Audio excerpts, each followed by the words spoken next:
오랜만입니다, 여러분. 찬양 같이 하고 또 기도를 같이 하나님께 이렇게 올려드리는데 참 은혜가 됩니다. 어디 좋은 데 갔다 오셨나 봅니다. 인사 한번 합시다. 우리 서로 반갑습니다. 예배 은혜 많이 받으십시오 라고 인사합시다.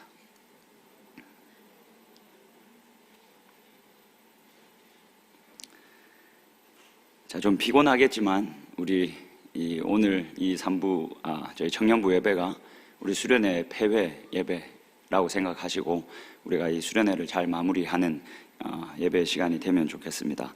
여러분 40절부터 같이 보죠. 40절 보시겠습니다. 40절 이렇게 기록되어져 있습니다. 한 나병 환자가 예수께 와서 꿇어 엎드려 간구하여 이르되 원하시면 저를 깨끗하게 하실 수 있습니다. 지금 나병 환자가 등장을 합니다. 이전의 내용들 여러분들 기억하십니까? 예수님이 하루 동안 바삐 사역을 하셨습니다. 유대인의 회당에 들어가셔서 귀신을 쫓아내셨고 시몬의 집에 가셔서 시몬의 장모의 열병을 또 쫓아내셨습니다. 이제 이 나병 환자가 등장을 합니다. 나병 환자가 등장해서 예수님 앞에 서서 다짜고짜 주님이 원하시면 저를 깨끗하게 하실 수 있습니다. 나를 좀 깨끗이 낫게 해 주십시오 라고 합니다.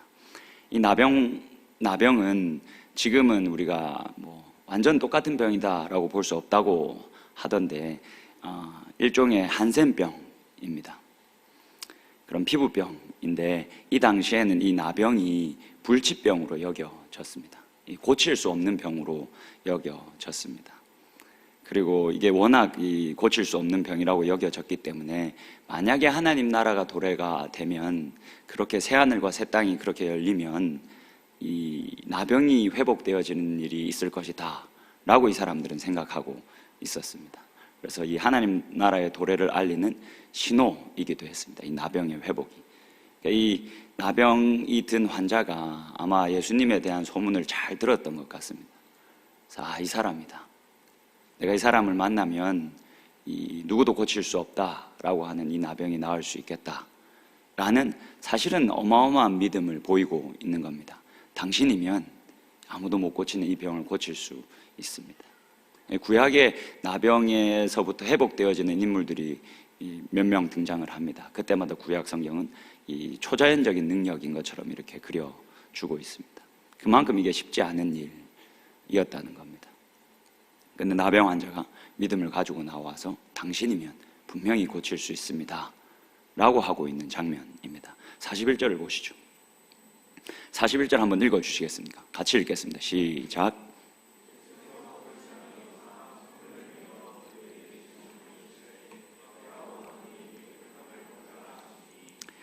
그 나병이 든 환자를 보시고 예수님이 불쌍히 여기셨다. 예수님의 마음이 너무 아프셨다. 순간 그 나병 환자를 보고 예수님의 마음이 엄청 흔들리셨다 라고 기록을 합니다. 그래서 예수님이 보통 권법을 하나만 쓰시는데 마음이 아프셔서 이번에는 권법을 2개나 쓰십니다.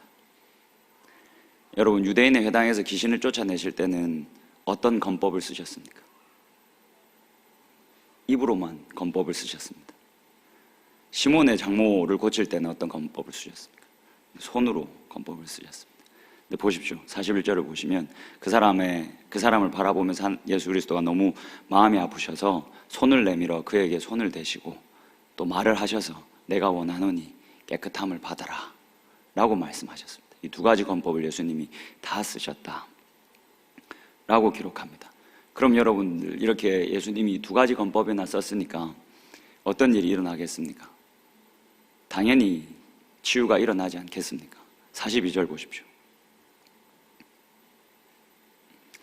42절을 같이 봅시다. 곧 나병이 그 사람에게서 떠나가고 깨끗하여졌다. 권법을 2개나 썼으니 당연한 결과이지 않습니까?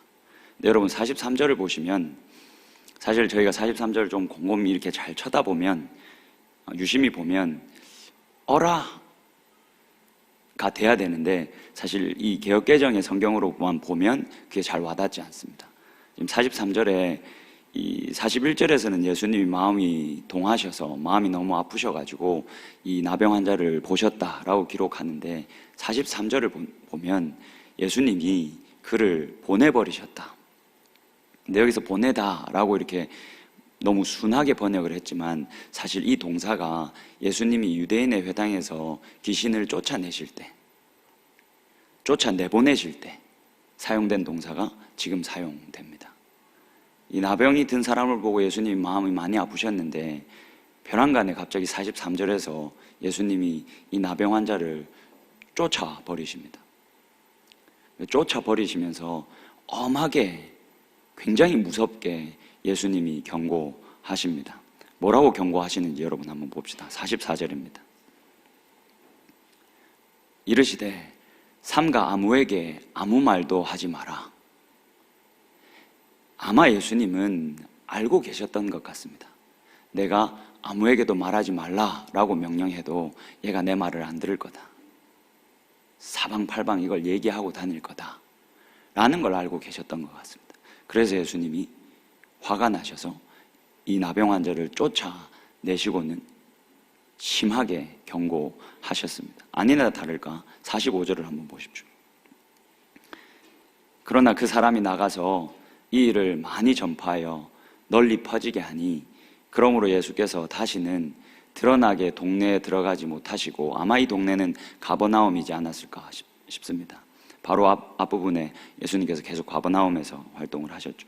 그 가버나움에 들어가지 못하시고 오직 바깥 한적한 곳에 계셨으나 사방에서 사람들이 그에게로 나와왔다라고 기록합니다. 예수님이 이 나병 환자를 불쌍히 여겼지만 이 나병 환자가 자신의 명령을 지키지 않고 다 떠들 것을 아셨습니다. 그래서 불같이 화를 내시고 이 사람을 쫓아내셨습니다. 아마 이것은 이 마가복음이 가지고 있는 특징 때문에 이런 예수님의 모습이 더 격하게 부각되고 있다라고 우리가 볼 수 있어야 합니다. 여러분, 제가 그 마가복음을 한 번씩 비밀의 책이다라고 소개를 했었습니다. 어떤 비밀의 책이냐면 예수님의 정체성을 계속해서 이 마가복음의 저자가 철저히 숨깁니다. 예수님이 기적을 베푸실 때, 이적을 행하실 때 뭐 귀신이나 귀신 들렸던 사람이나 아니면 나음을 입은 자들이 예수님의 정체성을 계속 드러내려고 합니다. 당신이 하나님의 아들이십니다. 당신이 우리가 기다렸던 메시아이십니다. 라고 예수님의 정체를 드러내려고 할 때마다 예수님이 말하지 마라. 다른 사람들한테 내가 이 기적을 행한 것을, 내가 이런 이적을 보인 것을 말하지 마라. 마가복음에서는 의도적으로 계속 이 예수님의 정체성을 숨깁니다. 여러분, 복음서는 일반적으로 우리가 예수님의 전기를 기록한 책이다라고 알고 있지 않습니까? 근데 이 전기가 이 당시의 전기와 지금의 전기는 다릅니다. 지금은 어떻게 보면 누군가의 전기, 위인전이라고 한다면 그 역사적인 사실이 굉장히 중요하지 않습니까? 이 사람이 어디서 태어나고 어떻게 자라고 어떤 일들을 했고. 근데 이 당시의 전기는 그 사람의 삶을 통해서 이 저자가 어떤 메시지를 던지려고 하는 것이 훨씬 더 큰 목적이었습니다. 이 예수님의 이 활동들을 가지고 마가복음의 저자는 자신의 특별한 어떤 신학적 목적을 가지고 예수님의 정체성을 꽁꽁 숨깁니다. 그러다가 예수님의 정체성이 마지막에 가야 마가복음에서는 드러납니다. 예수님이 십자가에 달리셨을 때. 예수님이 십자가에 달리셨을 때 로마의 백부장의 입에서 이는 하나님의 아들이시다 라는 고백을 그제야 마가복음의 저자가 열어줍니다. 독자들에게 그걸 말하고 싶었던 거죠. 오해하면 안 된다. 이 예수 그리스도가 이루는 나라를 너희들이 오해하면 안 된다. 이 예수 그리스도가 끌어온 이 하나님의 나라는 기적이나 이적으로 만들어지는 나라가 아니다. 그렇게 오해하지 않게 하기 위해서 계속 의도적으로 이 정체성을 숨겼다가 마지막에 드러냅니다. 오늘 본문도 그것 중에 하나이다라고 여러분들이 보시면 됩니다. 근데 사실은 이것보다 그러나 오늘 본문에 훨씬 더 중요한 포인트가 하나 있습니다. 이 부분만 우리가 좀 살피고 오늘 마무리하면 좋을 것 같습니다. 여러분, 지금 우리가 쭉 40절부터 45절까지 읽었지만 예수님이 갑자기 돌변하는 모습을 보이시지 않습니까? 나병 환자에게 굉장히 이 안타까움을 이렇게 보이시다가 갑자기 화내시는데, 그런 예수님의 어떤 반전의 모습이 오늘 본문을 보면 한 번 더 등장을 합니다. 41절을 한번 보시겠습니까? 41절을 보면 예수께서 나병 환자를 불쌍히 여기셔서 손을 내밀어서 그에게 손대셨다라고 이야기합니다. 여러분, 나병 환자를 손대어 만졌습니다. 이 구약 성경의 율법에서 나병은 사실은 이 병 자체보다 이 나병이 가지고 있는 부정함이 훨씬 더 큽니다. 그리고 이 부정함이 전염된다라고 이들이 생각하고 있었습니다. 그래서 이 나병 환자들을 절대 손대면 안 됐습니다. 만약에 손을 대면 그 사람도 부정하게 돼서 다시 정결 예식을 행해서 정결함을 얻어야 했습니다. 그래서 나병 환자들이 보통 사회에서 격리돼서 살았습니다. 공동체 안에 모든 사람들이 웃고 떠들고 일반적으로 누릴 수 있는 그 기쁨을 이 사람들은 누릴 수가 없었습니다. 나병이라는 병 때문에 철저히 격리돼서 혼자 지내야 했습니다. 옆에 뻔히 막 웃고 떠들고 게임하고 밥 먹고 즐겁게 노는 게 보이는데 이 사람은 철저히 격리돼서 그걸 부러워만 하면서 격리되어 살아야 했습니다. 율법 아래서는 그게 당연했습니다. 왜냐하면 부정한 이 나병 환자들이 부정하다라고 여겨졌고 그렇게 심판 내려졌기 때문에 그렇습니다. 근데 예수님이 그 율법에 개의치 않으십니다. 율법을 분명히 잘 알고 계셨을 예수님이 그 율법에 개의치 않으시고 나병 환자에게 가셔서 손을 내밀어 그를 만져버리십니다. 조금만 더 보시겠습니까? 44절을 한번 보십시오. 44절 여러분들이 한 번만 더 읽어주시겠습니까? 같이 읽겠습니다. 시작.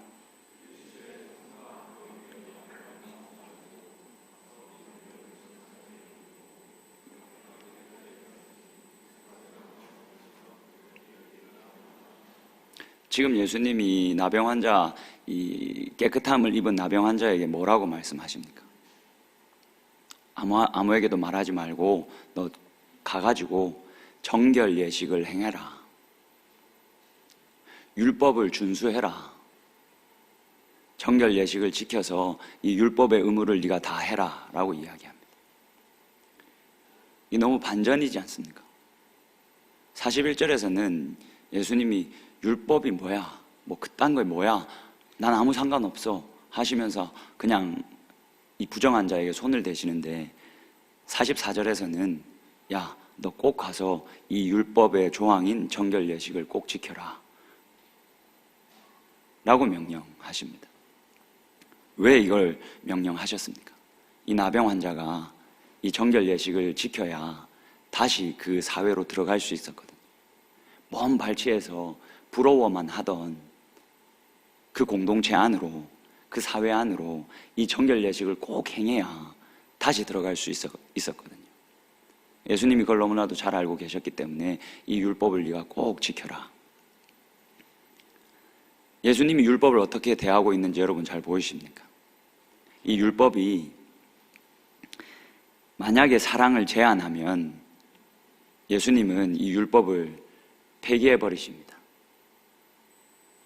근데 이 율법이 사랑을 지지하면 이 율법을 완성하십니다. 여러분, 로마서 13장 한번 찾아보시겠습니까?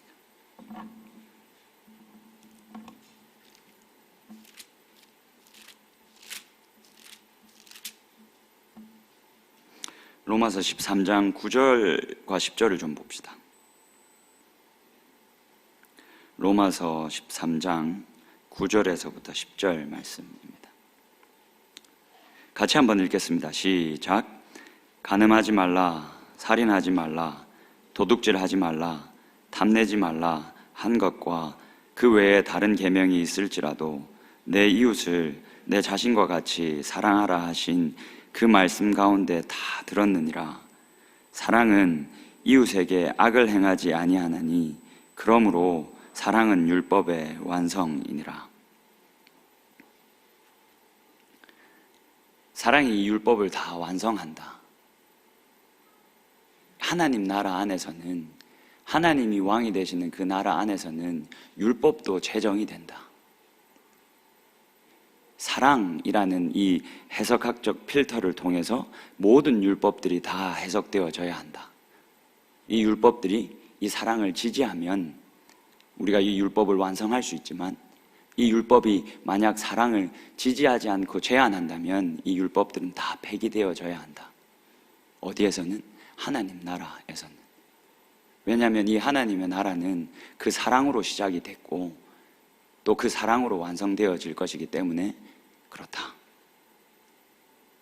그래서 이 유대인들과는 완전히 다른 잣대를 예수 그리스도가 가지고 오셔서 사랑으로 이 나병 환자의 몸에 손을 대시고 사랑으로 정결법을 행할 것을, 그 율법 조항을 지킬 것을 나병 환자에게 요구하십니다. 여러분, 우리가 수련회를 잘 마치고 돌아왔습니다. 은혜를 많이 받고 왔습니다. 우리가 은혜가 무엇인가에 대해서 이야기를 많이 했습니다. 하나님이 예수 그리스도를 통해서 나에게 행하신 일, 예수 그리스도가 나를 위해서 하신 그 일의 중심에는, 그 절정에는 십자가가 있다라고 이야기를 했습니다. 우리가 그 은혜를 받은 자들입니다. 그 은혜를 이해하게, 좀 더 정확하게 말하면 그 은혜를 이제 더 깊이 이해하게 된 자들입니다. 그 은혜를 더 깊이 이해하면서 우리는 하나님 나라가 어떠한 곳인가, 이 하나님 나라가 어떻게 운행되어져 가는 곳인가, 그리고 이 하나님 나라 안에서 우리는 그렇다면 어떻게 살아야 하는 것인가를 조금 더 잘 이해하게 된 사람들입니다. 여러분, 이번 수련회를 통해서 얼마만큼 은혜를 받으셨습니까? 열심히 뛰고 찬양하고 울고 불고, 이게 우리 은혜의 척도가 여러분 될 수 없습니다. 우리 은혜의 척도는 지금부터 시작되어지는 이 시간들 속에서 하나님의 은혜를 더 잘 이해한 사람들이, 하나님 나라의 원리를 더 잘 이해한 사람들이 이웃을 사랑하는 것, 그 이웃을 내가 얼마나 더 많이 사랑하는가, 내 부모님을 더 얼마나 섬기는가, 내 가족들을 더 얼마나 사랑하는가, 내 회사 동료들을 얼마나 더 섬기는가.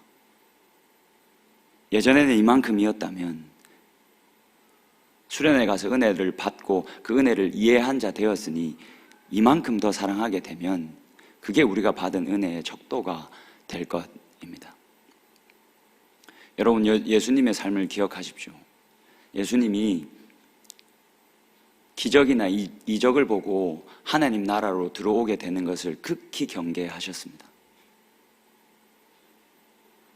심하게 꾸짖으시고 아무에게도 말하지 말라 하셨습니다.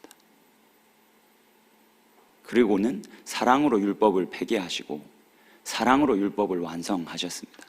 그러면 여러분들에게, 이 수련회를 마치고 온 여러분들에게 하나님이 무엇을 요구하시겠습니까? 이 하나님의 나라를 아주 조금이라도 맛본 여러분들에게 무엇을 요구하시겠습니까? 여러분, 감정이 남거나 우리들의 추억이 남으면 이 수련회는 사실은 아무 의미 없습니다. 저도 함께 찬양하는 그 시간이 너무 좋았습니다. 학개미 때문에 끌려 나가가지고 손을 막 흔들다가 지금 이쪽으로 다 담이 왔습니다. 안 흔들다가 이걸 막 흔들어가지고. 제가 이렇게 그런 모습을 이렇게 뒤에서 같이 예배하는 모습을 이렇게 보고 있으면 그런 생각을 자주 합니다. 참 이렇게 때로는 그냥 이 땅에서의 시간들이 빨리빨리 지나서 하나님 나라가 빨리 오면 좋겠다. 그냥 그 완성된 나라 그냥 빨리 와버리면 좋겠다. 그러면 정말 뭔가 이리와 어린 양이 같이 뛰어놀고 어린아이가 독사의 굴에 손을 넣어도 물지 않고 하나님의 성산에는 해함도 없고 상함도 없다는데 그 하나님 나라가 진짜 완전히 와버리면 너무 좋겠다. 그러면 그냥 이 시간들 좀 빨리빨리 좀 가버리면 좋겠다 라는 생각이 간혹 들 때가 있습니다. 여러분들도 마찬가지일 거라고 생각합니다. 근데 뒤에서 그런 이렇게 찬양하고 막 어우러지고 때로는 약간 정신이 나갔나 싶을 정도로 막 그렇게 뛰는 모습들을 보면 하나님이 그렇게 위로하시는 것 같습니다. 이것만도 이렇게 기쁜데, 이것만도 뭔가 막 내 안에 이런 응어리들이 막 풀어지는 것 같은 느낌이 드는데, 진짜 네가 고대하고 살아가는 그 하나님 나라가 완전히 오면 어떻겠냐. 그냥 그 잠깐 스치듯 보게 되는 그 하나님의 나라의 실체에 만족하고 감사하면서 이 시간들을 견디며 살아가고, 또 이것을 경험하지 못하고 알지 못하는 사람들에게 전하고 나누고, 그 사람들이 같이 들어와서 이 하나님 나라를 더 풍성히 만드는 것, 그게 우리들이 해야 될 일이다 라고 말씀하시는 것 같아서 그 시간 자체가 참 좋습니다. 근데 여러분, 그게 그냥 우리의 광란의 밤으로 끝나면 여러분, 하나님이 한탄하실 겁니다. 세상으로 다시 돌아가는 우리들에게 변화가 있어야 합니다. 선교적인 삶이 있어야 합니다. 은혜를 이해한 사람들이 돌아간 그 자리에 회복함이 있어야 합니다. 이리와 어린 양이 함께 노는 일들이 있어야 됩니다. 여러분들 때문에 그런 일들이 일어나야 합니다. 공동체에서 섞이지 못하고 소외돼서 혼자 핸드폰하고 앉아있는 사람들이 여러분들 눈에 들어와서 그 사람들 데리고 그 사람 붙잡고 손을 내밀어 그 사람 몸 잡고 공동체로 끌고 들어와야 됩니다. 여러분, 그게 하나님의 나라입니다. 방방 뛰고 난리치고 목 쉬고 이게 하나님의 나라가 아닙니다, 여러분. 하나님의 나라는 사랑으로 시작됐고 사랑으로 완성될 겁니다. 그 외에 다른 것들은, 그 외에 다른 율법들은 아무 의미 없습니다. 그 사랑을 가지고 다시 시작되어지는 내일 이 월요일부터 여러분들의 선교지로 다시 돌아가십시오.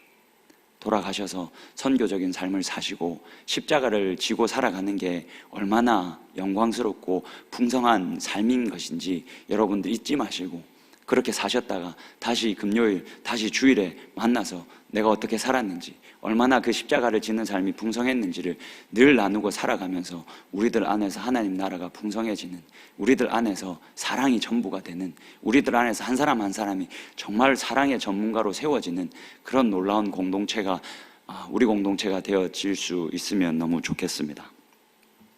우리 이 말씀 기억하면서 같이 나 무엇과도 주님을 바꾸지 않으리 찬양하고 헌금하고 같이 기도하고 마무리하겠습니다.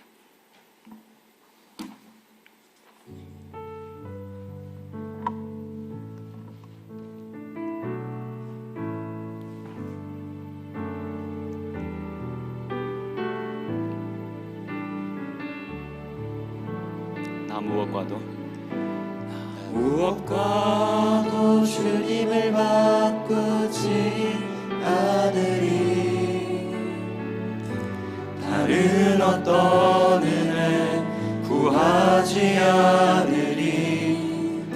오직 주님만이 내 삶의 도움이시니 주의 얼굴 보기 원합니다. 다시 한 번 더 찬양합시다. 나 무엇과도 주님을